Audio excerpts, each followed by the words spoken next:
All right, hello, Metal Maniacs. It's the Meista from Brews and Tunes. Cheers. Absolutely thrilled tonight. I am chatting with two members of kick-ass metal band, one of my favorites, Emissary. Of course, I'm talking to Tim Dahlen, the Mothman, and Jim Harris, Jymbo. How are you guys doing?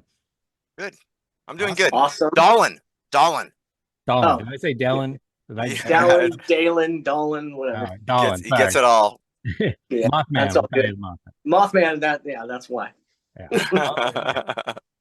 Well, thanks again for chatting with me tonight, gentlemen. I'm very excited to chat with you. And one, I just wanted to say, I know it's been out for quite a while now, but I know you guys released a single. I think it was back in May, "The Crystal Witch." Yeah. Fantastic song. I bought it immediately off of Bandcamp, as Oh, all you should as well. Killer song. And obviously, if you don't have this album, also go to Bandcamp and pick up The Wretched Masquerade. You Uh, got the poster sign in the background too, I see. I do, right there. Yeah, look at Yeah, that. yeah. I moved it. oh, It used to be over here, but the mic blocked it, so I moved it over so you could see it a little bit better. Victor's nice. repping, man. I mean, he put a picture on Facebook the other day. Were you at work or something? You got the emissary shirt on. I was like, nice Yeah, shirt. yeah. I work at so it's not my full-time job, but on Sundays I have some friends that own a beer store, so I work there on Sundays. And yeah, I wore my emissary shirt and took a selfie and posted that on Facebook. And yeah, love emissary. And the sad thing is I've never seen you guys live, which is kind of pathetic. So I need to get up to Oregon, or you need to get to Utah, and I need to catch you guys live. So I mean, I've watched lots of cool footage of you guys playing live. So Cool. speaking of which, I know you've got some shows coming up. So I thought I'd ask you a little bit about that. I know you got a big show. I can't remember the date, but with the mighty Thor. That's coming up soon, right at the Whiskey. Are you guys playing at the Yeah, Whiskey? March. Yeah, March. Or is March it 8th. March? Nice. Oh, very cool. Very cool. And that looked like a big show. There were some other bands too on the list. Um, Yeah. I'm gonna pull the info up right now just because I don't have it memorized yet. Because they've added a few bands and it is stacked. It's gonna be a cool show for sure. yeah. Just a second here. Yeah, I'm stoked. Yeah. So anybody in the area, if you're in LA, definitely want to check out the Whiskey on March 8th. Yeah, so playing with Thor, and who else is on the roster with you guys? So Thor is the headliner, Okay. and then his direct support is actually the band, his backup band. Oh, interesting. And they're called Josephus and the George Jonestown Massacre. Oh, And they just put out an album that was a tribute to MC5, and all the oh, songs have like different rock stars guest appearing on all these tracks.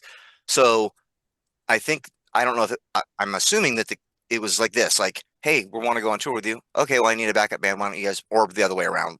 They were already the backup band, and it's like, oh, then we can open as well. So you're going to get those same guys hmm. right before the Thor band plays, and when they play as JGJM, they're going to have Cherie Curry of the Runaways Oh, wow. sing a song, and Neil Turbin of Anthrax Holy is going to shit. Yeah. sing a song because yeah, they're on the So, the same record, that Wow. MC5 tribute record.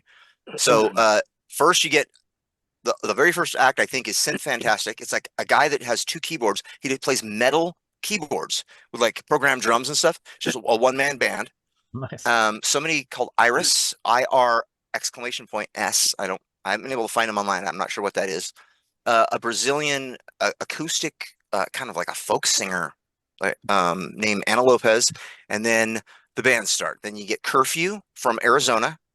Arizona, Tim? yep. Phoenix. Female fronted Or, band. yeah. And then the band that just got added is Titan's Wrath, and Oh, they're from San Bernardino. yeah, great band. And I think you interviewed them. I did. Yeah, really cool band. Yeah, kind Yeah, of and one of the thrash guys in that metal. band used to be in Reverend and Heretic, and he played with Uncle Slam, and he's been all over the place. Dennis O'Hara. Yeah, great band.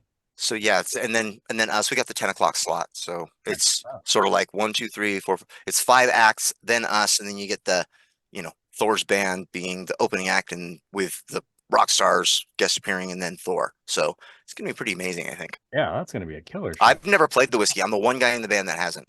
Oh, really?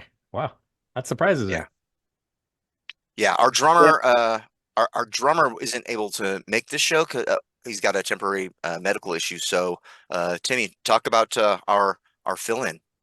Yeah. So, oh, my brain is 2 Mays ago. I guess it's 2022. We did when we did our tour to support the Wretched Masquerade. It actually kind of was released online when we were actually on the bus. But we kicked off in Denver, and we had some bands play with us. And one of the bands was a Megadeth tribute band called Cryptic Writings. And they also went up to Buffalo, Wyoming with us too. And the drummer from that band, his name's Lionel White.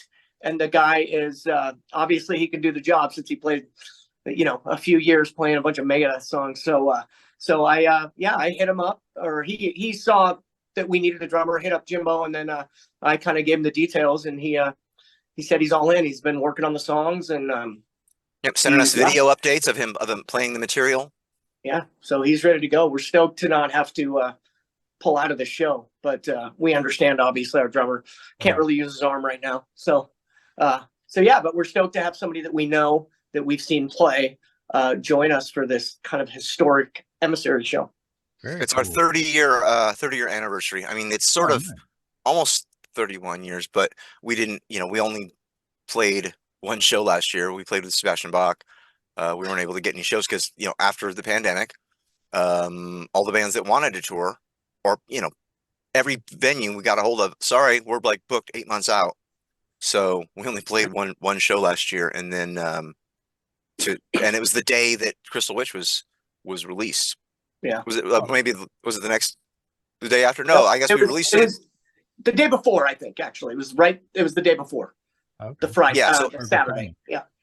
Yeah. And then, because then there was somebody in the crowd. This was crazy. There was somebody filming, somebody we didn't know. And you can hear him going, like, oh, I'm going to get the solo. And he's filming the Mothman.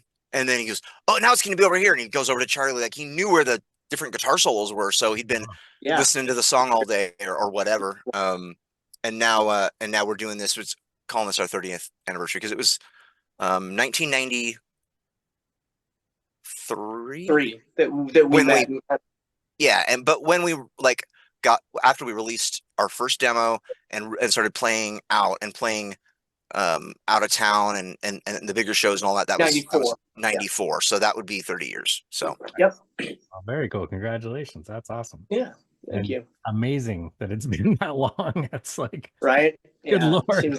Am I that old? How did that happen? Right. I agree. Cool. Yeah. That's and Victor said he's like, I never saw you guys, but I heard about Emissary. Yeah. Back in the day, like he saw us in a fanzine or something. I'd love to know like where, who wrote about us or whatever. Yeah. I don't remember what it was. I just remember reading about you guys. Yeah. In a magazine back in, it would have been like, 94, 95-ish. Yeah. Somewhere around there. It might have been, Timmy, it might have been an issue of Potty Mouth. I had a fanzine called Potty Mouth. And, I did the first, interview. I interviewed myself or something. It was like, ask the question and then answer as one of the band members. And that was, basically right when we got, the classic lineup together. And yeah, so I just don't know what press we got back then, because we had a lot of tape. Like our tape was in every record store all over the West Coast. Yeah. Because we toured up and down I-5. And so people had heard of us and probably seen flyers and all that kind of thing. But what was really cool was you said when we were putting a record out, you said, wait a minute, is this the real Emissary? Yeah. You're like, it is. Yeah. It's the real. I was like, oh, that's cool that we're the real Emissary, because there's some other guys out there, but that's why we add the original Emissary to everything. Yeah, that's good. Yeah, because that's I've been fooled a couple of times where I saw some release of some band called Emissary, and I'm like, oh my God, it's Emissary. And then listen, like, what the hell is this? Isn't Emissary?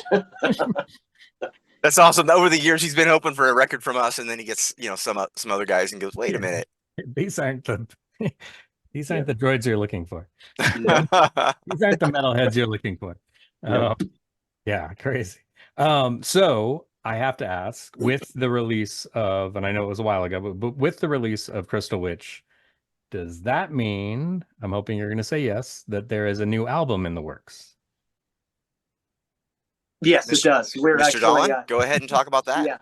Yeah, we are actually working on it right now. Jim and I have been on the phone late at night the last, week. And before that, we were getting some pieces in place, but just lives got busy after we played the show with Sebastian Bach. Everybody kind of went home to their own states, and just life got busy. And so yeah, it's we have about over 8 songs actually that are kind of slated. We will probably narrow it down to 8 because we just think that gives people just enough to want a little more and not be kind of over like just too much stuff.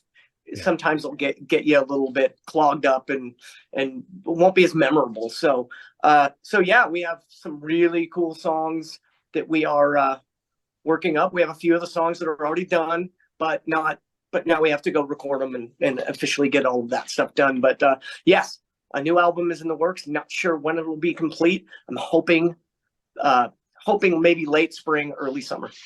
Nice. Wow. Very cool. Do you have a working title? Are you at liberty to say that at this point? I haven't really talked much about that. I mean, we've talked about some different artwork ideas that we have. We've got our mascot, Rodney Dangerface, we call him Rod. He's on the first record, he's like a evil Uncle Sam, and then the Crystal Witch art, he's a meth cook / warlock. He's like, it's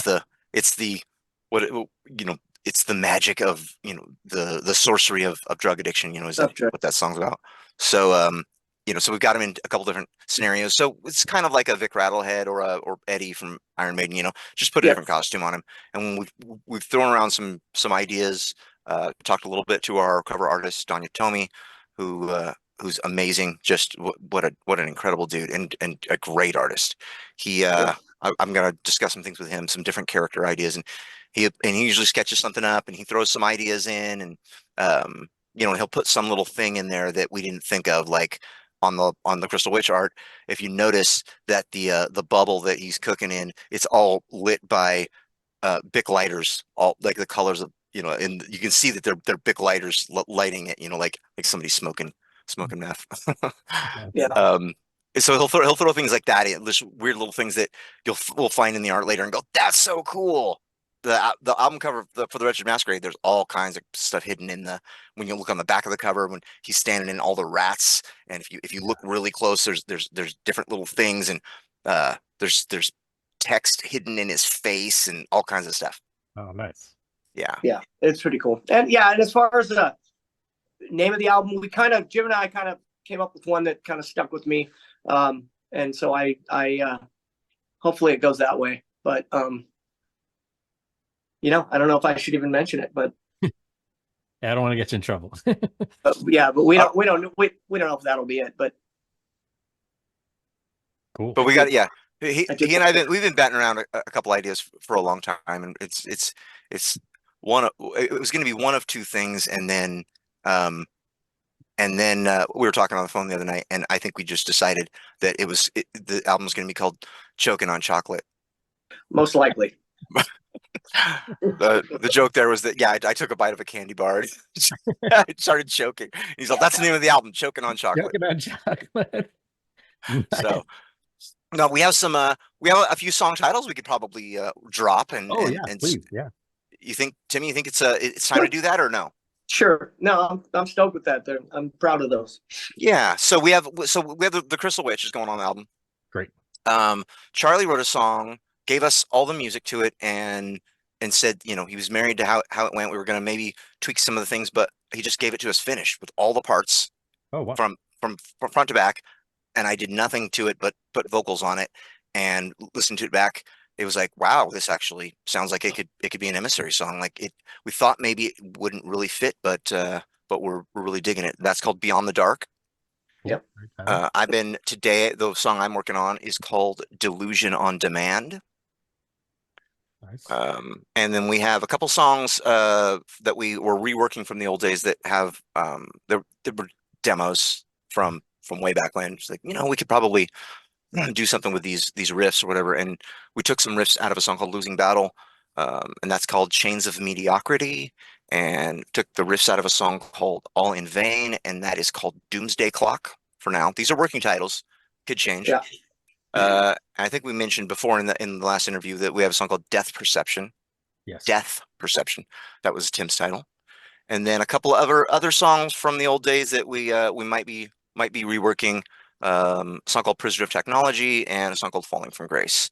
And then I think I was talking to you about we might do a cover tune. Going to keep that a secret for now. Not sure if that's going on the record. Might be a B-side to a single. Might just be something we play live. I'm not sure, but there's some other things too. We have a tune from our drummer Tony's old band that we were gonna maybe work on, and a few other old Emissary tunes, and I've even got some leftover lyrics and some pieces and parts of stuff that I was working on for Silent Storm that when that folded, it's like I could bring over to Emissary, but we're pretty aware of what sounds like Emissary now. So we're not gonna be, writing anything that, that sounds like we don't want that thing to happen where the fourth song on the record comes on and you go, is this even still the same band? It sounds like AC/DC or something. It's like, because Tim and I started working on a tune that we thought maybe could work, and by the time we started getting it put together, played it for a few people, and everyone said like it's good, but it just doesn't sound like the same band. So Yep. Got a few things we're gonna hang on to for maybe a possible other project or something like that. Nice.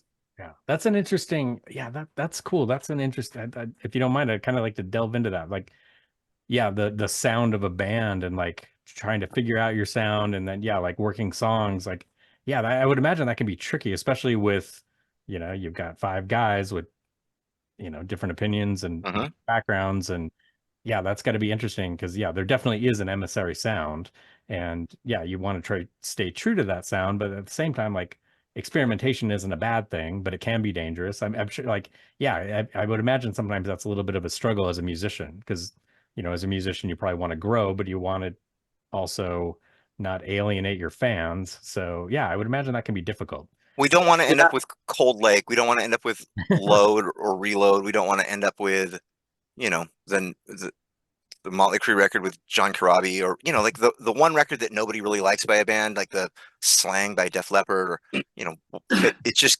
there's so many examples of like, we got it wrong because we tried to change too much. I mean, Judas Priest Turbo or whatever.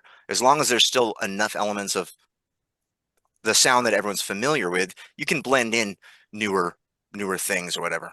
Yeah, and we will go out. We'll a little out of the box a little bit. We're gonna push a little bit within our genre. We may go a little further in the power metal part, away from the thrash part, because we kind of mix those two and have some elements of both, and then a few other things.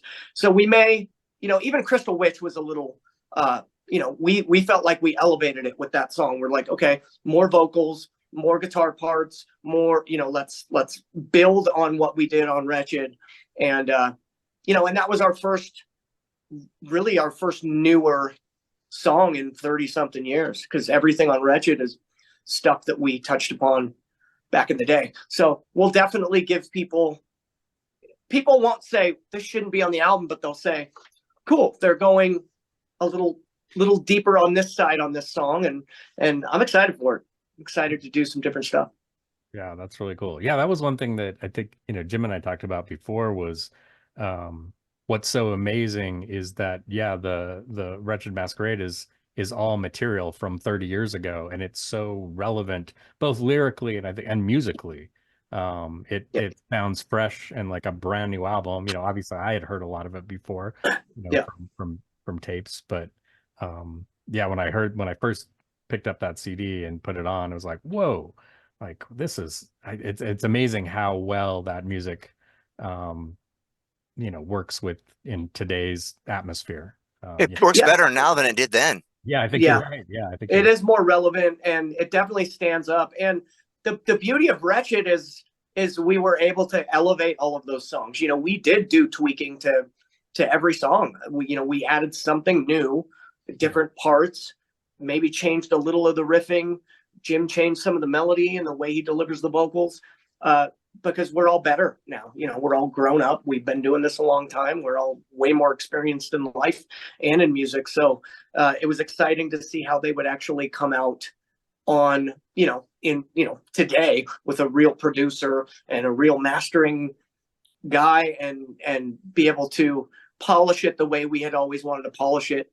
But we were young, and we just, didn't really have the money back then to get it as polished as we would have liked. And we made yeah, rookie mistakes in the studio. We did the thing where you come up with an idea on the spot and you go, that's going to go in the song because you like that idea for that 5 minutes or whatever. You put something in there, and then the next day you listen back and you go, yeah, I guess it was probably better the other way, or that kind of thing. So there are moments in the old demos that I think Tim and I both have over the years listening to gone, like he was talking about a note that he landed on in a solo or whatever, or there'll be like something in the backing vocals, something that's just like, I just didn't land that exactly where I wanted, like, or the timing is just a split second early or late or whatever. So we really were very like focused on the details for Wretched to make sure that the sequencing worked right, and where the tempos and everything fit. And we listened to those tracks, rough mixes of those for months until we finally got it where it was like, okay, this is what sounds like us. This sounds like Emissary. And as far as the creating the sound, we didn't know what kind of band we were going to be. I mean, we knew we were going to be a metal band, but when we started out, it was kind of all over the place until it's sort of like after a little while, we're like, okay, Chemical Hatred, Silent Treatment, those songs sound like Emissary. And I hadn't listened to the album in quite a while. And the other night I just put it on and just sat and listened to it like a fan or whatever, like a listener. And it was surprising to me that every song on that record really does sound like the same band. And it is definitely a sound that is not the same as the bands that we get compared to. We get compared to Flotsam and Jetsam and Heretic and those the bands that are kind of categorically like us, Metal Church or whatever. Metal Church when you hear it. There's just something about a certain guitar tone and a certain way the drums are played and a certain way that the vocals are phrased or whatever. And I think that we absolutely have that thing. You can play a 30-second snippet out of any one of our songs. If you're familiar with what we sound like, people could say that sounds like Emissary. And with the Crystal Witch, I think that it does. And I do think that we elevated things. It was kind of like it grew. And that's sort of what we're planning on doing with this record. Is there will be moments that'll be like, yep, that sounds like it could have been on the first album. And then there's going to be moments that people go, oh, that was interesting. I didn't expect that, Yeah, I thought the Crystal Witch, it's just a very richly textured song, but it's still just that power that you guys have, and like you said, you have such a great mix of that, and that's one thing that always attracted me to your music is that mix of kind of that power metal, traditional metal with the thrash metal elements too, which I always thought was really cool because it was hard to define you as one specific thing, which I think is one of the reasons I love your band so much is you guys do have a very unique sound, and and it shows, and the fact that you've been around for 30 years, and your music's so relative. I mean, it's testament to just the prowess of your writing and your delivery. Yeah, that's cool. Yeah, very cool. Yeah, Tim and I come from slightly different schools of music, but there's just enough overlap that when he's doing a thing that he'll come up with a riff that I already thought it, or I'll do a vocal melody that he was going, that was exactly what I was looking for, and we bounce ideas back and forth, and it gets kind of exciting with that. And then we do that with the songs, and then when we bring it to the other guys and they put the ornamentation on it, drums and bass, and Charlie will change up some of the picking pattern, put his solos on it. And the Crystal Witch to me is probably the most Emissary sounding song of the current lineup, because we got Tony on drums, we got Charlie on guitar, Pete on bass, me and Moth here. And when you hear it, all the things about it, all the elements, all the textures are things that would make you go, yep, that's Emissary. But then there's like vocal harmonies and some things in there that don't appear on the Wretched Masquerade. So I'd say that if you like the Crystal Witch, then you're probably going to dig this new record. Oh yeah, I know I will. I can't wait. Excited. Yeah. So sometime in the summer, maybe fall, we can expect the album. Cool. People weren't as open-minded. in 1995. You know what I mean? Like, Yeah, that was a weird there's time. it was a weird time, especially in the Pacific Northwest. You know, Yeah, so yeah, I would imagine that was, yeah, that must have been tricky. You know, and I think we chatted about this a little bit before. Yeah, hmm trying to be a metal band in the Pacific Northwest in the middle of the grunge explosion. Woo, Yeah. yeah. I mean, we had a lot of fun, and we stuck to our guns for a long time. But there was a period where it was like, man, we got to start doing some stuff that brings these other kids in. That the kids that like all the other bands we're playing with, all of the modern at the time modern, alt rock, alt heavy rock. Yeah.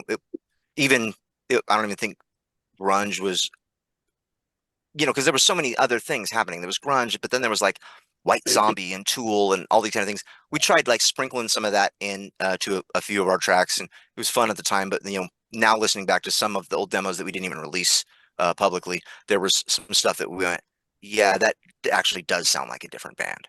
Yeah, Yeah, and it was, it's funny. We still we wanted the younger kids to still want to be into us, but it was getting to a point where we were just kind of the butt of a joke to people, and it's funny. I'm going to show you something from over 30 years ago, which is these are heat transfers for when we used to make shirts. Oh, nice. Now, I'm so embarrassed of this, but here's where we were going with the logo. Oh, We were literally doing the type with a circle, thinking that somehow put it on a mustard colored shirt and we would be relevant again. I don't think we made many shirts or any shirts with that logo, but we were, of course it was more natural for us to dive into the Pantera style. So we started doing some more groove stuff, different time signatures, and some of it was cool, but after a while we're just like, it's just not us. I just, that's not how I write guitar parts. And now we are reworking a couple of those songs that we wanted to be more in the Pantera vein for the new album, but they won't have the groove guitars. They'll just be straight, pretty much 4/4 but they're great riffs, and we wrote some cool stuff. So it would be a shame to just let it, collect dust for the rest of eternity. And when we know we can turn it into something awesome.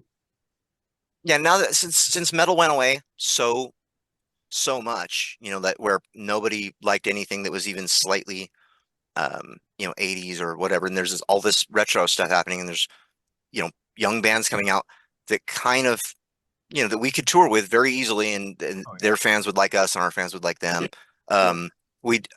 I didn't know how it was going to work. I didn't know if it was going to work. We kind of have our own lane, like you said. It's this melodic thrash thing, and mixed with the U.S. power metal thing. It's not exactly either of those things. It's kind of a mix of both, and that I didn't know if that was going to be a blessing or a curse. It seems to be a blessing because there's a lot of people that are into the heretics and the metal churches of the world that are really into what we do, and they don't mind now because it's so much time later that if we do a kind of modern sounding thing or a kind of an 80s sounding thing, in the mid 90s, it would have been pretty difficult to sell a record that has the helmet style riffing in Solitude on the same album as we've got the kind of almost Motley Crue sounding riffing in Pine Box or whatever. There was it was a little bit all over the place, and we were able to kind of pare it down and turn it into one thing this time around. And now that we've established like what we sound like, and we know what we sound like, we can write that way and say, okay, this is our box. And I think it's smart, for the branding and the marketing, for the logo to look right and all that. I mean, I see you're wearing a King Diamond shirt. It's curves and points, man. Curves and points. You see that logo, you can almost hear the band. Yeah. When you see the logo, and that's kind of what you want. If we came out with, like what he was saying, with the typewriter font or whatever, it's like, oh, this is probably gonna sound like Candlebox, and then it doesn't. It's they're gonna go, wait a minute, there's guitar solos on here. Right. Yeah, that's a really good point. Yeah, that's funny. Yeah, when you said when you showed Tim, when you showed that logo, that was exactly what I thought, like Candlebox. Yeah, right. Candlebox, Sublime. And a lot of that, we didn't mind some of that music. There was some of that was cool that was coming out.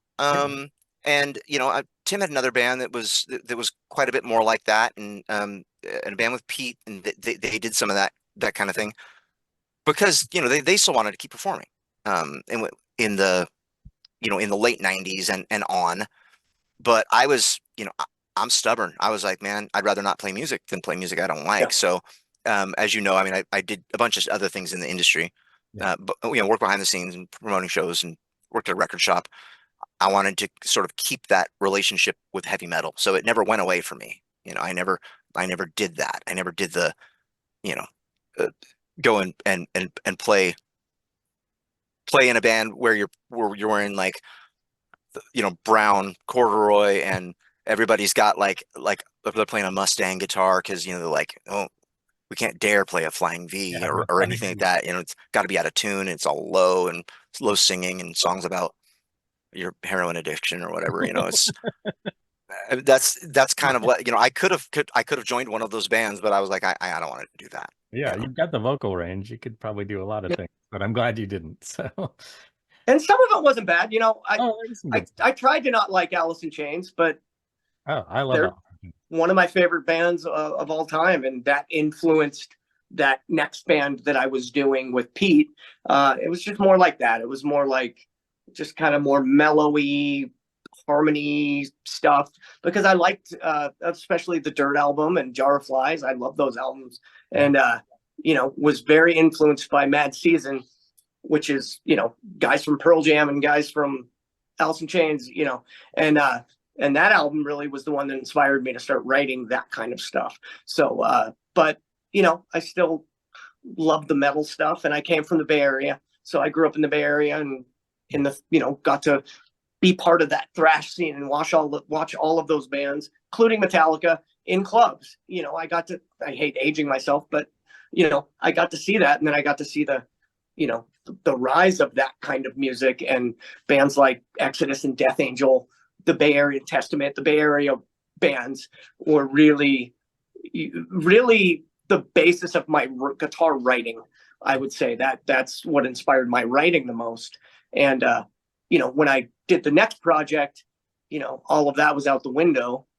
So I had to kind of learn, other ways of doing it that was still heavy enough to where I was still enjoying it. I couldn't have done the Nirvana stuff, and I couldn't have done Pearl Jam, or there's some good stuff from all of those bands, but we kind of had to not like them at the time. We had to be kind of angry at those things at the time because they were kind of painting us into a corner. Yeah. So we couldn't even play gigs. If we played gigs, we had to play with a band that sounded like Smashing Pumpkins or Nirvana or whatever, and they wouldn't even call it a metal show. It'd be like heavy rock, or what do they say? Heavy rock? Aggressive rock show. Aggressive rock show. Yeah, it's like you call a club, like, oh, you got some bands playing it. Are they metal? Because most of the people saying that are saying, like, because if you say it's metal, I'm not coming. I'm not gonna hang out with the headbangers. But I'd call and say, is it a metal show? They go, it's an aggressive rock show, and they tell me the band names. It was a metal show. Yeah. Right. So yeah, it just got to the point where it was, it's not that music is necessarily bad music or whatever, but it's I don't think we would have gotten signed or anything. Probably if we would have completely turned into that, Yeah. it would have been watered down. It would have been like, okay, what's that band doing? Let's do some of what they're doing. And I worked at a record shop, so I was getting demos and 45s, singles, and of a lot of the bands that would eventually influence that scene, the alternative scene. Like early on, like there was a band called Downset, and they sounded quite a bit like Rage Against the Machine, like before Rage Against the Machine was big. And Stuck Mojo, who had like kind of some elements of like a White Zombie kind of a thing. So we were onto it. We were catching onto it, but before it really blew up, before that took over and suddenly that was what everybody wanted to hear. We're a little bit behind the times, and it's kind of we're in Medford, Oregon, so it's kind of sort of a small town in Southern Oregon. And luckily, I mean, where I moved here from Reno. I lived in Vegas before that, lived in Sacramento before that. And those were bigger cities where they switched styles when everybody else did, and where I had come from, metal was already completely out. And then I move here and they're like, oh, we're a little bit behind the times. We go see cover bands, and Tony's band, our drummer's band, was called Born Naked. They were just excellent, but they were like a 1987, like hair metal band or whatever. They were covering Skid Row and things like that, and packing clubs. And they were absolutely excellent. And we started looking at that, going like, maybe we could still do some of this stuff, And we called it power metal at the time because Pantera had the power metal album. Yeah. We were kind of like that, that sort of like before the tough guy era. And Metallica had power metal on their business card, and power metal wasn't known as the Halloween style that is now the European power metal. Yeah. Swords and Dragons and all that. It just meant like powerful heavy metal. Yeah, it's kind of more of that traditional American, like Omen and Warlord and bands like that. Yeah, just kind of that. Yeah, and Tim turned me on to a bunch of stuff that he liked from the Bay Area, Mordred, and he was really into the Death Angel Act 3 album, and we were throwing elements of some of that kind of stuff in, and like I said, it was fun. I think it had an expiration date on it for sure, at the time. So it had to go completely away, and we had no idea. I had no idea that there was gonna ever be another wave of it where people would, care about these songs that we wrote when we were kids, in Tim's living room. Yeah, it's cool that it's come full circle, and my son loves that American power metal, traditional metal sound. Mm-hmm. He's way into it and loves it. Especially he's a big Iron Maiden fan, so that influence, is definitely there from the new wave of British heavy metal. So yeah, he's into like you guys and Zirathungal and Omen and Warlord and Jag Panzer. And, yeah, he digs all that kind of stuff.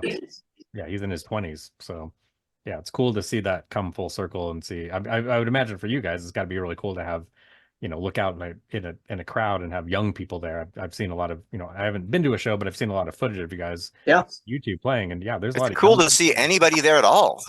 Right. The fact that they show up and people we don't know are lip syncing the lyrics back. Nice. Or singing. We have live footage of. I think I was telling Tim last night. There's some live footage of Hypochondriac from Boatnik, and you can hear this group of chicks. We don't know who they are, and they're doing the line about I might be on my back, but I'm still alive, and you can hear them singing along to it. Like clearly they, they're not just singing the name of the song. They're not just going silent treatment. They're singing. I look out and I see some dude with a mohawk. I've never seen him before in my life, and he's lip syncing every single word to silent treatment. And I'm just like, I want to go hug him and give him a shirt. Right. Go like, thank you for caring enough that we can tell that you're not just like, yeah, you guys are cool. I just came to the rock show because I heard there was a band playing, or we're opening for Tesla or Stephen Pearcy or Sebastian Bach, and we think that all the people in the crowd are there for them. Yeah. And you hear people singing to our songs. It's pretty cool. Yeah, we're looking to play that festival again this year. Just don't have a headliner just yet. And where is that? Almost had somebody really good, and it fell through. So yeah, I would have flipped out. Where is that festival usually held? Grants Pass, Oregon. Okay. Yeah, it's called Boatnik. It's once a year. It's like they have a fair and do fireworks and boat races and all this kind of thing, and they have a concert. Right. And last year it was Bach. Before that it was Pearcy. Before that was who did I say? Tesla. Yeah. And then with my last band, we played there with Dawkin, and band before that we played with Warrant.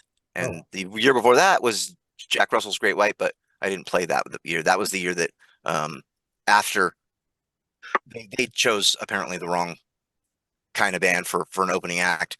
They said, okay, we gotta get some 80s rocker dudes here to open for these kind of bands when they come through.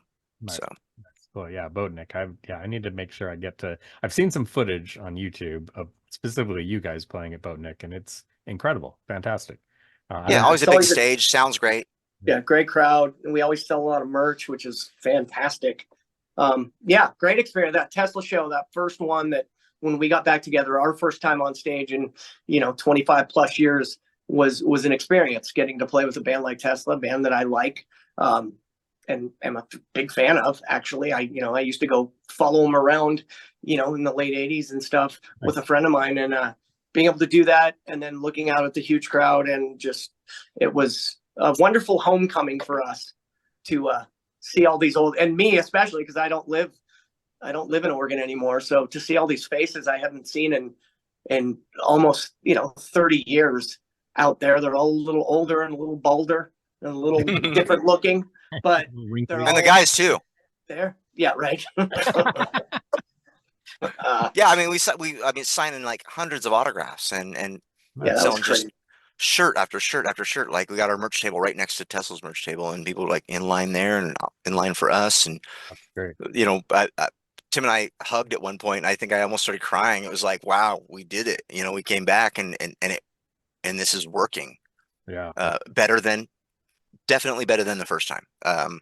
This experience, I would say, I think that Tim would probably agree as well. I mean, we had our fun moments back in the day, and we're doing a few different things with our lives when we were younger that we wouldn't be doing now. But as far as the professional aspect of it, the playing and the fans, and now that there's the internet, we can get our music out to people overseas, and we've got people in Brazil, and we're always doing interviews in magazines for overseas, and it's pretty great. It's like we're not just playing to our the people in our neighborhood.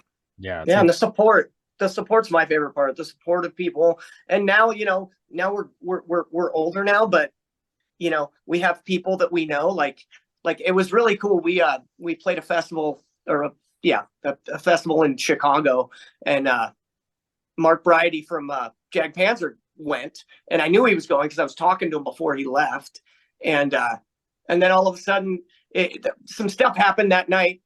Our other guitar player didn't show up. I was nervous. I didn't even want to play, and then there, I had Mark standing in front of me, kind of knew the situation, and he was giving me his support, and having people like that, as having a guy from Possessed, do a guest solo on the Wretched Masquerade, things like that. Those are the things I look at that are just like, wow, this is really cool. We're kind of peers with these amazing people that we've looked up to for so long, and now we're kind of in the club, and it feels awesome. We did one tour on a big tour bus just so we could experience the tour bus life and all of that. And it was, you feel cool when you stop in a town, you get off the bus, people are looking at you when you stop at a truck stop or whatever. And all of the things this time around, it's almost like we're being rewarded for the hard work back then and then the hard work now. And we were surprised at the numbers when we put out Wretched, and we were surprised at the numbers when Crystal Witch came out. We were on the bus on the way to Chicago, and we the Wretched came out on streaming and stuff, and we're checking the numbers, and we wake up like the next day and we're expecting a few hundred people might like it, and then we're 4,000, 5,000, 6,000 in days, and we're not a huge band, so that's not small potatoes to us, but to us we're just like, wow. Before we got to Chicago, we were over 5,000 people had checked out our album, and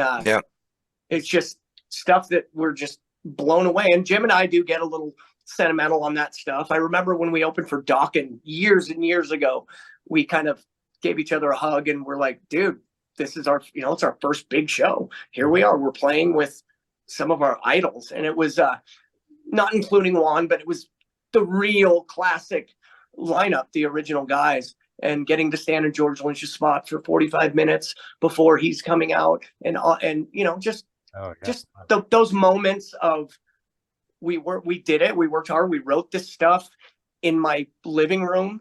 We didn't know how it would turn out, and people like it enough to where we actually, I hate the word fans. Jim knows this. I just call them friends because I find it pretentious. I don't know. But now I'm like, okay, wow, we have fans all over the world. That's something I need to accept. Even my wife says that. It's like, be proud. You're on a magazine cover. Be proud of the stuff. You're in a bunch of magazines, and it's just stuff that you think about when you're a kid, when you first pick up a guitar, that you dream about. And because you have all those pictures from magazines on your walls, and one day could this happen? And I didn't necessarily know it would happen this much later, but it doesn't matter. It makes it that much more sweet. Yeah, we did have a pretty funny, interesting experience when we played in Buffalo, Wyoming.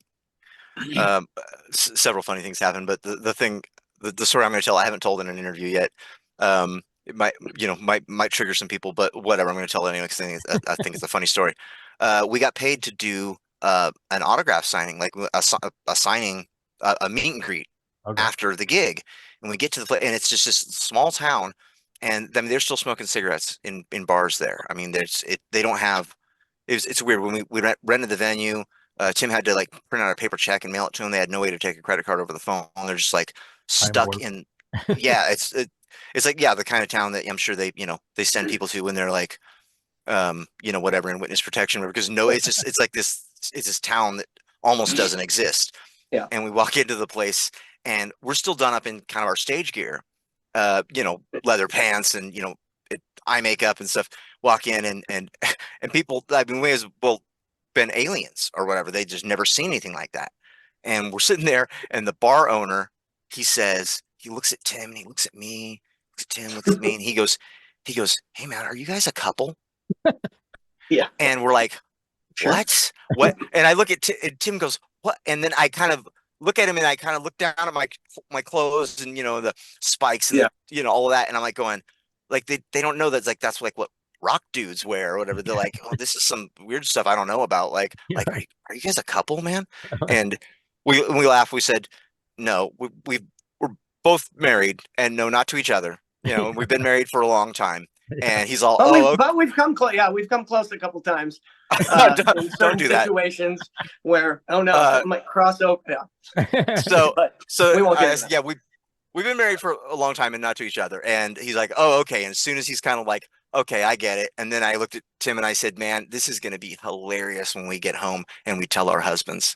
Right. And that, I think Tim almost spit beer out of his nose that night from that, because that was, it's like I can't always tell that story, but we thought it was pretty. And then of course he's worried again. I'm like, "No, man." So we're showing pictures of our wives and stuff, like kids, and it's like, no, it's just goofing around. Oh, nice. But yeah, there's one of those things where it's like just weird things like that happen. That, and then a little while after that, in the same bar, a couple of girls come up and they're like, "You guys have a tour bus? We've never seen a tour bus before. We want to see a tour bus." And I'm like, "We're not taking you back to the tour bus. We're like, we're married." I'm like, and they're like, and they pull cash out and they're like, "Well, we want to buy a couple of shirts." And I'm like, that was the thing. It was like, well, the shirts are on the bus. And I look at him like, "We're really going to do this?" And it's like, "Look, we're just selling them shirts." All right. And we're walking back to the tour bus and we just start laughing, going, it's 25 years later. I'm like, yeah, now we're bringing girls back to the bus, but it's just to sell them a couple of t-shirts. It's just like quite a bit different than who we were, back in the early to mid 90s. Yeah, different scene for sure. That's I mean, there's probably plenty of time back that I don't even remember. Like this, we were drinking tons of beers every night and ingesting all kinds of things that we probably shouldn't have, and doing involved in lots of debauchery. As you do when you're young. It's like, this is what we're supposed to be doing right now. 20s, Now it's all about the music. So I'm just stoked that we're actually able to take this material that it was recorded okay, it was mixed okay, it sounded like demos. It's the bonus material. Victor, you've got the bonus material from the download, right? Well, there's a version of the vinyl that has a bonus CD in it and a 2 CD set, and the second disc is the remastered cassette demos from the old days. To take some of that material and take the best of it, and we shaped it as best we could and got the right people in our corner to make sure that it was presented as properly as possible. And then there's some stuff left over and we're like, okay, we're going through old songs, old tapes, and listening to stuff and putting ideas together. And I think that there are going to be a lot of people that will probably think that this is an appropriate follow-up that we're working on. Yeah. I'm very excited. When you told me that, you've got a second album coming out, later this year, I'm beside myself with excitement. I don't always show it, but I can't wait. This is gonna be, and I'm gonna put that on vinyl because I bought the, as you know, I bought the Wretched Masquerade on CD, but I should have waited and bought it on vinyl, because I think when I bought it, I don't think it was available on vinyl. Maybe that came later, right? Way late. Yeah. Yeah, so I need to. I might have to circle back and purchase that on vinyl because yeah, I love my vinyl. So, Yeah, um, we only got so many copies, so if you want to grab one, we got it on gold vinyl with the bonus CD, and then we've got the regular black vinyl, and it sounds amazing. And listen to it. It's and the artwork, beautiful artwork, and color, lyric sheet you pull out with like a collage of photos, and Yeah. it's definitely, I would say I wouldn't change anything about the way it's presented. The sequence of the songs, everything, I mean, yeah, it's perfect. the CD too, the looking through the booklet and in the photos and the story of the band and all of that. It's as good as it could be. Like there's no, maybe if we really nitpick, we could probably find like, oh, maybe I put a kick drum in that spot or whatever. Maybe I should have doubled my voice on that or something, things like that. But for the most part, it's I think it's a great record, and I think that it's the right length. We weren't sure about the length. You said in our first interview, you said that it's when it's over, you push play again, Yeah, and that's a great thing to leave somebody with is that they're not sick of it. yeah, I They're not want more. exhausted from it. They're like the last note plays and they go, man, I got to listen to that album again. So we're kind of thinking doing the same kind of thing. Because we're not gonna put out a 17 song album, where people are exhausted by the end of the record. I mean, it's going to have just enough material that I think that will keep people wanting to listen to it Yeah, over I and think over. that's smart. I think Yeah. that's really smart. You said something that I found really interesting. I wanted to circle back on a little bit. And I think I think it's an art form that people don't think about, especially listeners like myself, fans. We don't think about so much as sequencing, song sequencing. There, I think that's an art, is sequencing, Yeah. Because I mean, there are albums you listen to, even favorite albums of mine where sometimes it just feels off, like something seems weird about it. Where, I think you said like, Wretched Masquerade, I think the sequencing is perfect. Just the way it really flows really well. We And went over and over and over and over it. Like, yeah, yeah, and listen to those songs in every order you can imagine. And the song order that ended up on the album was like, that's the way, that sounds like an album. It yeah, doesn't sound like, wait a minute, why is the ballad next to the fastest song or whatever, you kind of the energy level. I always compare it to movies, like you have to introduce the characters at a certain point. There has to be conflict at a certain point. There has to be the car chase and then at the end where everybody makes up or the good guy gets the bad guy. It happens at this moment that you want it to happen, and that's kind of like it's a story, if you will. I mean, it's not a concept album, but the album is kind of a story, if you know what I mean, like as far as the energy. And there are albums that have come out because when I was working in retail, where they would put an album out and it would flop because they didn't have the right artwork or the right sequence, and they'd pull it, put a different album cover on it, put the songs in a different order, and suddenly, boom, it's a huge record. And it wouldn't have been a huge record had they put it, kept trying to sell it the way they were. The Gin Blossoms was a case of that, and it's just some band in the 90s or whatever, but they put their album out, New Miserable Experience, with an album cover, and they tried, I think shot a music video for whatever the big song was, and it wasn't hitting. They pulled it, changed the artwork, changed the sequence of the song. I think maybe they even did something with the sound, like, maybe remix some things, whatever. And they shot a completely different music video for the same song. And when they put it out the second time, boom, it hit. White Zombie did that with Los Exorcisto, um, you know, where it didn't hit the first time.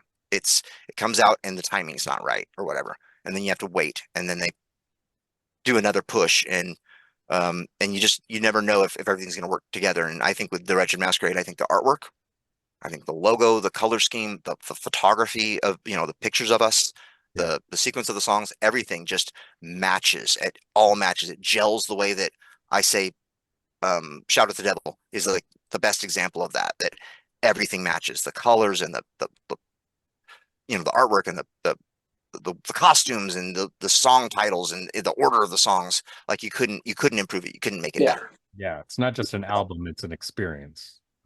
Yeah. Yeah, there's the visual aspect of it. There's the literal act, the literary piece of that, the text, the lyrics, being able to read through the lyrics, and yeah, just yeah, the whole visual aspect.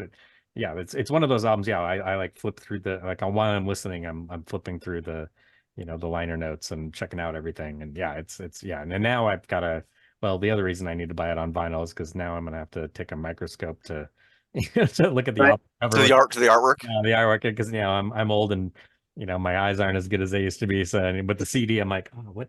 Okay, now that Tim said, yeah, there's hidden work in there. I'm like, oh, I've got to look. Yeah. I've got to find this stuff. I knew there were the rats. I remember the rats, but yeah, now I've got to really dig in there. So Tim, I wanted to ask you. So Jim and I talked about this when I first interviewed him several months back. But I was kind of curious about your take on the reunion of the band, like how, like emotionally, what that was like for you, and just kind of how that transpired for you. What was that like for you? Yeah. Well, I felt like, and this isn't saying I'm the first main guy of the band, but it was the thing that, I was just learning how to play guitar. I was in Oregon going to college, and my dad was like, instead of a dorm or whatever, I'm just going to buy a summer home up there. You just live there, which gave me the Rockstar house, which If came those in walls handy could later. talk. Right? No, yeah. Or if you could smell them, or there's take a black light to them. You don't want to do any of that stuff. Lord. But so yeah, I have to go to the beginning. Of course, I walked in to a record store, met Jim, just said, kind of trying to put this band together, looking for a singer. And, I didn't have the right drummer at the time, or didn't have the right bass player, didn't have any of that ended up sticking. But, I was just trying to put something together for the first time and really, really make a band that could go out and play live. And then once I met Jim, we gelled right away, and I did the riffing and he did the vocals, and then we comment on each other's stuff to make everything the best it could be. He had the logo already, and I was like, he was flipping through some stuff, talking about band names, and I was like, that's it. We've got to do Emissary. That's just so metal. That logo's so awesome. And so that took care of itself. And then through the years, after Emissary ended, I moved in '96 to Denver, and wanted to do the cover band thing, because I knew I wasn't going to be in a metal band, and I didn't know if I'd be in any kind of alt thing. But we looked up to this cover band in Oregon, which now that drummer is in our band. We looked up to them so much, and I was like, I think I want to be the bass player. I want to be the bass player guy. I don't want to be the guitar player. I want to be the bass player that stands in the middle and sings, this many songs. And so I did. I moved to Denver, got into cover bands right away, and did that my whole life until, a chunk of years ago, the tribute scene started, and I joined a tribute band, and now I'm in 3 tribute bands, where I'm the lead singer of those 3, and also involved in other little music projects. But when the Emissary thing came back, it was a dream come true, because Emissaries will always be the favorite band I've ever been in. And I used to listen to those demos. We'd go on road trips, and I have a CD copy of, one of the 3 songs, Nowhere Left to Run, the Crash and Burn, In Solitude, and Silent Treatment. And I always had the disc, and I put it in my car and listened to it, and always say what I'd love to do different in any of those, but always thought that there was unfinished business. So when this came up, and it was definitely something that was written in the stars or something, because everything did fall in place. Like immediately when we talked about it, we got an offer from a label. Immediately we got a producer that has a lot of cred in the scene, worked with Helmet and Mastodon, who said, I'm doing your album if you're doing an album. And then all of a sudden we're talking about doing maybe somebody's backyard or a small club as a reunion show, and it turns into opening for Tesla at the fairgrounds. So with all of those things, that emotionally already had me, just going, because I'm like, all of these things are happening for a reason.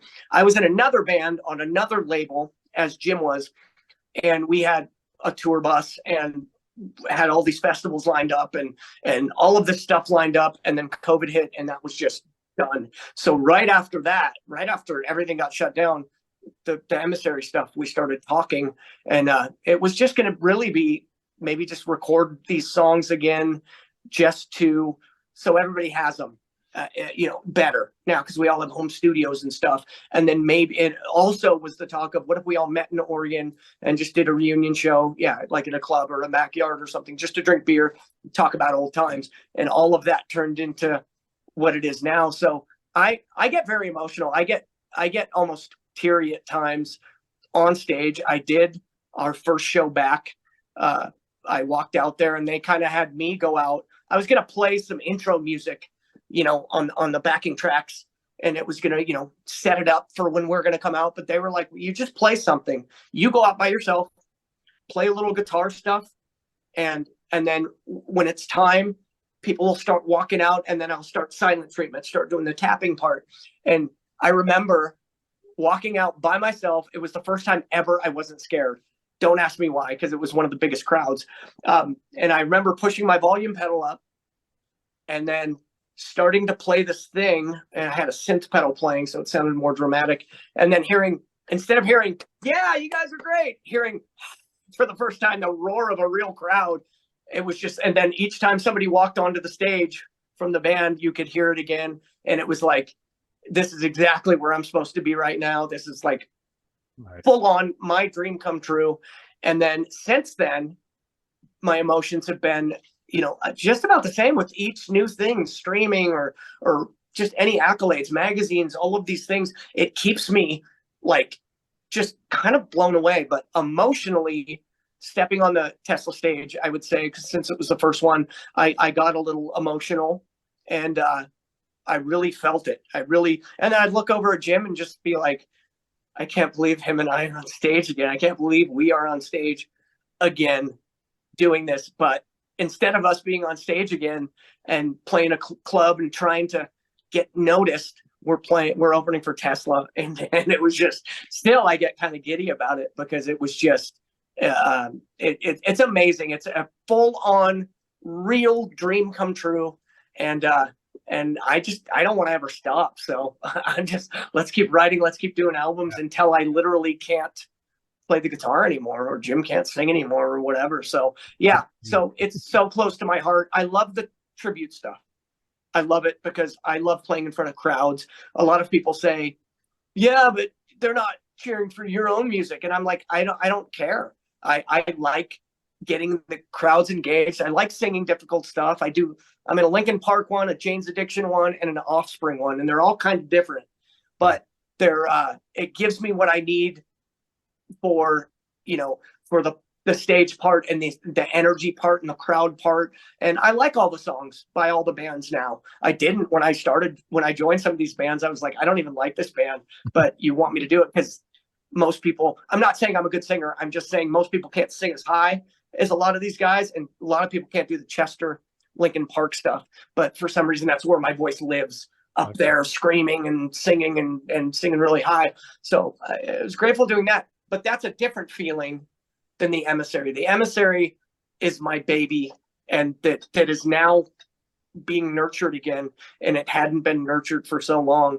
And I'm more than grateful. And being able to do it with Jim again is we didn't talk for a long time. We had one of those, the guitar player singer, they don't like each other.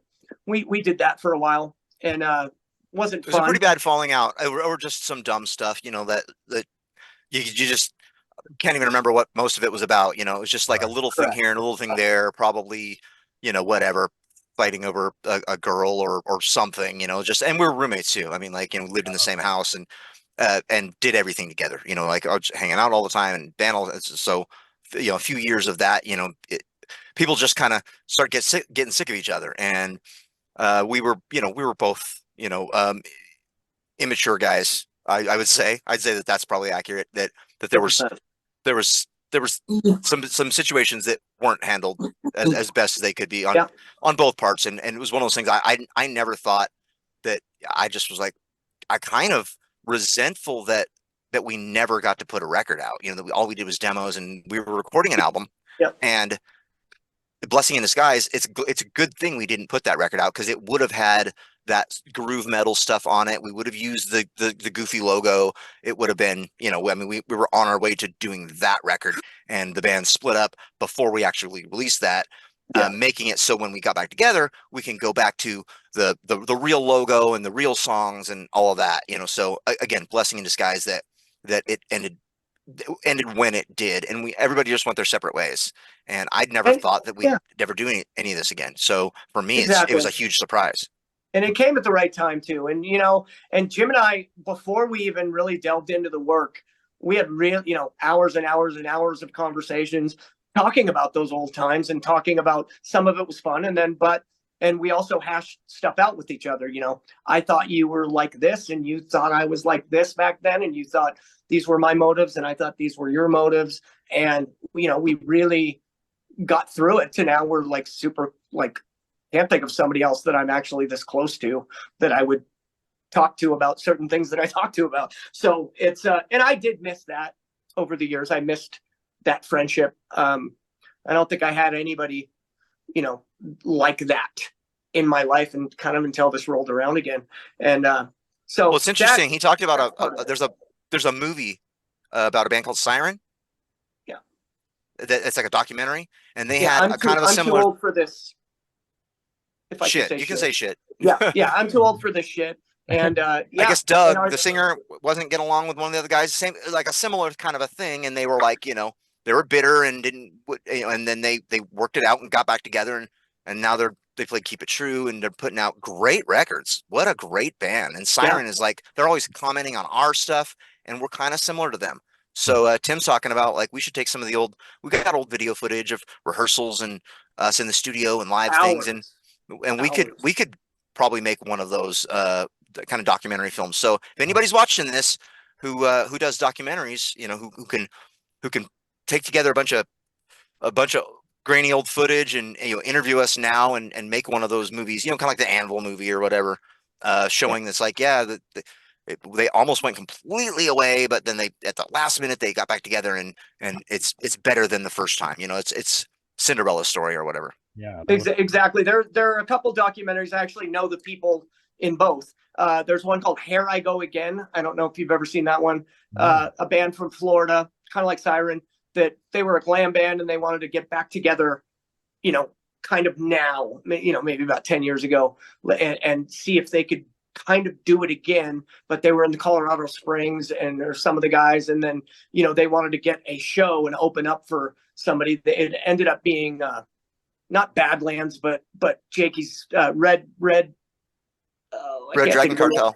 Red Dragon Cartel. They ended up opening for them in the movie. But and I actually know the main guy from the movie, and the guy that made it, Kyle Kruger. And it's funny because the Siren movie, I watched it, and you can go find it, and it was on Access TV recently. And the story really aligns with us. Their big thing was get back together and play the Keep It True Festival in Germany, because they had a bunch of fans in Germany that said, hey, we want you guys to do this and let's do a movie.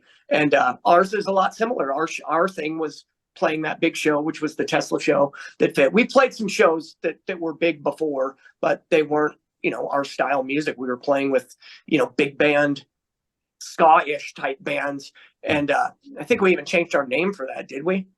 Or we were gonna. So the emotion, plus with the emotion of how I feel about this kind of, just the reunion of Emissary would go pretty well in a documentary. And I think, again, we have full shows from the 90s, like full recorded shows, video, and so much studio and just on the road traveling and rehearsing. And I think we could put together something nice. And now that we kind of know the Siren guys and know the Here I Go Again guys and stuff, that we have some people that can help guide us through that. Yeah, that'd be you watch the Siren documentary. They're probably about as big, back then, about as big as we were back then. Regionally, people knew them, and they had we were. It's not arrogant to say we were the biggest, heavy metal band in Southern Oregon for sure. There was other ones around, but when we came around, it was we were the biggest. We were really well known in our area, but only in our area. And that's, I think, probably the case with them too. But now that the internet's around, now there's people all over the world. I mean, we could probably go play Keep It True. Oh yeah. And we're gonna see a bunch of people that don't you know, English isn't even their first language, and they're going to know all the words, and they're going to be stoked to get to meet us, and we'll be signing stuff and probably interviewing, you know, for big magazines and all this kind of thing. That so we do want to try and do that. And mentioning Mark Brighty, I know you interviewed him, Victor. Yeah. Great guy, super cool guy. Oh, yeah, I love Mark. He said, you know, anything he can do to help. And I mean, we spent a long time on the phone. He's walked me through the details of, you know, how to put together a European tour, and, you know, just all the weird little details about the money exchange and what gear you can bring, and, you know, the power difference in, you know, conversions and all that kind of stuff, you know, and what the laws are in different places, what people expect in different countries, you know, cultures are different. Yeah. All of that, you know, so we started looking into that last year. And still trying to work some of that out so we can hopefully get overseas eventually. Oh, that'd be great. Yeah. Yeah. Europeans would love that. Yeah. I can imagine. But if we play Utah, you're on the guest list. Oh, Yep. thank you. Yes. No You can doubt. hold me to that. Yeah. Oh, yeah. Awesome. I will I'm definitely. just going to make Timmy buy you a ticket. So Yeah. Right. Well, you know what? We could probably, you know, I have some friends in Salt Lake that they're in a pretty good sized band. They're not our style music. They're called Royal Bliss, and I knew they are. yeah, they do. I think their singer Neil was on one of those shows, The Voice or something like that, and he became popular. And then we actually my other band that's on a label, we opened for them a couple years ago in Colorado Springs, and we're going to do a tour with them and Fozzy, and then that fell through. But yeah, those guys know all the clubs out there, and they told my other band, they say, hey, yeah, come out to Utah anytime. So I think he'd be able to hook me up with something. I'd love to play Utah. I mean, that'd be perfect. Denver and Utah and Arizona and Nevada. Are you near Salt Lake? I'm about 40 miles north of Salt Lake. So yeah, we go to shows there all the time. Okay, cool. Yeah, and I lived there for a long time as well. So awesome. Yeah, that'd be great to hang out in person and, you know, yeah. chew the fat and you know, I mean, I'd do it just to play for you. Right. I mean, and you know, there's a place there. If you need a new car, there's a place called Tim Dolly Nissan, spelled exactly like my name, but without the N, because I was driving through and I saw all these signs, and I'm like, oh, Tim Dolly Nissan. Yeah. No. I just thought I'd share that. Tim Dolly Nissan. Yeah, I'm very familiar with those commercials. Yeah. Right. Just missing the end. Tim Dolly commercials. Yeah, that's that's funny. Well, gentlemen, this has been an absolute pleasure and an honor chatting with you. Thank you so very much. Thank you so much for having us again. Yeah, definitely. And for those of you watching, take a look in the description below. There are links to Emissary's Facebook page, their webpage, and then definitely go to their Bandcamp page. If you don't own this, go buy it right now, right fucking now. Definitely, I agree. As well as all the action. Yeah, get it now. Yeah, Crystal Witch as well. Great single that came out back in 2023. And yeah, very excited for the upcoming album, whatever it's going to be called this year. And of course, if you're in Los Angeles area in March 8th, then you want to check out Emissary playing with Thor. That'll be a killer show as well. So again, thank you so much, guys. This has been great. Absolutely. Appreciate it. Thank you, bro. That was awesome. Thank you. See you guys. Oops.